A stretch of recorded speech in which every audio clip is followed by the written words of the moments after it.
let's talk about that TikTok ban. Yet to be seen whether or not TikTok will actually be banned in the United States, but at present, the US government has said that TikTok, their parent company, ByteDance, needs to divest TikTok from the rest of their business and have it be run by another company. If they don't, then TikTok access may be restricted or completely removed in the United States. Now, I've heard a lot of different conversations online about why this is or is not a good thing, what the motivation might be. Some folks say that it's a restriction on free speech. Others say that it's a matter of national security. I'm not really here to weigh in on either of those things, but I do want to point out that one of the driving factors behind this proposed TikTok ban is the level of data collection that TikTok as an app does. It collects a lot of information from its users, including the way they use the app and the way they use their devices. You can actually go into the Play Store or the App Store and look and learn more about the data collection practices of TikTok and other apps. And I suggest you do that for all of the apps you use on a regular basis, whether that's a weather app, TikTok, Instagram, a note-taking app, anything that didn't come installed on your phone.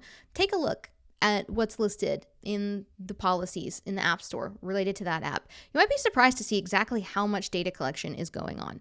The majority of the apps on our phones are tracking us almost all of the time, including where we are, how we're using the app, what other apps we're using. And this information is used to not only change the product offering, but to tweak the algorithms showing us the content that we see, and also to enhance the way the company markets itself, offers new features, and the way they sell ads that are then served up to us. So TikTok aside, the issue of broad data collection, and frankly, in my opinion, over-the-top data collection by almost all social media platforms and other free apps is important. It is something we need to be aware of. Whenever you see that something is free or extremely low cost, you are typically giving your information, your data in exchange as payment. Nothing is ever really, truly free. Another thing that's really important to consider when it comes to the idea of TikTok or any other social media platform being banned is not only a matter of, are their data collection practices over the top? What are we feeding into them? But also, how much control do they have over your access to your marketing channels?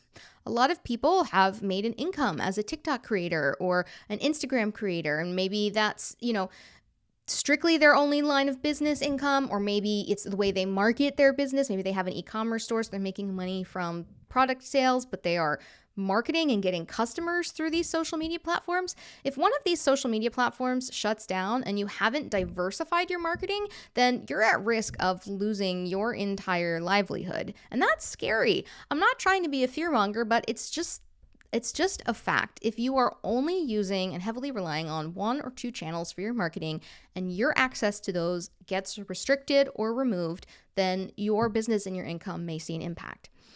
And this can happen at any time, even if access to the app as a whole, like TikTok, doesn't get restricted broadly. Here's an example for you. I have an Instagram account under my business name. It's very basic. I rarely post on it, but I have a 9 grid posted. I have my website, I have my name, I have my logo.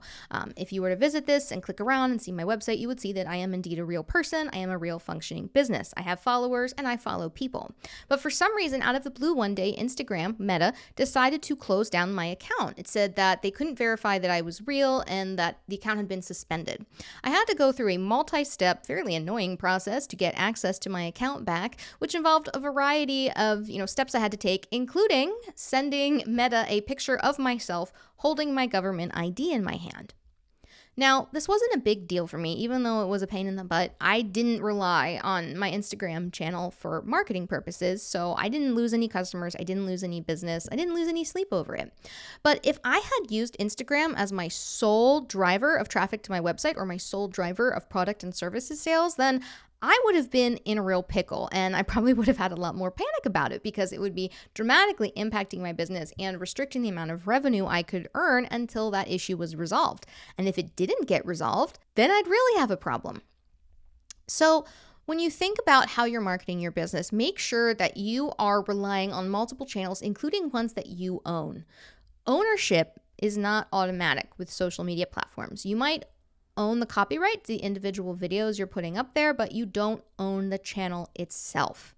It can be shut down at any time. You have no control over it. You might not even know what's going to happen until after it's already done, and it can be hard to get access back. But you do have ownership over an email list and also over your website, which is why one of the reasons why I very strongly push for everyone to focus on and try out SEO, even if, they have been getting most of their business from social media up to this point. It's never too late to start investing in your SEO. This is a channel that you own. It's as long as you keep paying for your website, for your hosting, for your email service provider. It's very hard to get those things shut down. You're typically not going to find that someone has just turned off your domain name or turned off your hosting. Yes, it can happen if you lapse and don't pay the bill, but as long as you are up to date on your payments, you should be able to retain control over those channels and always have the peace of mind knowing that even if something happens to TikTok, even if something happens to your Instagram account, you have a marketing channel that is built up, that you control, that you own, and that you can keep relying on. And that's not to say that there aren't issues with data collection and privacy regarding SEO. There absolutely are. I've gone into that somewhat on my blog, and I'll be making other videos coming up regarding data collection and SEO and really how to evaluate how much data you really need to be collecting and whether or not you're the product with some of these tools you're using. But again, when it comes to ownership, it is very important to focus on those channels that you own and you control.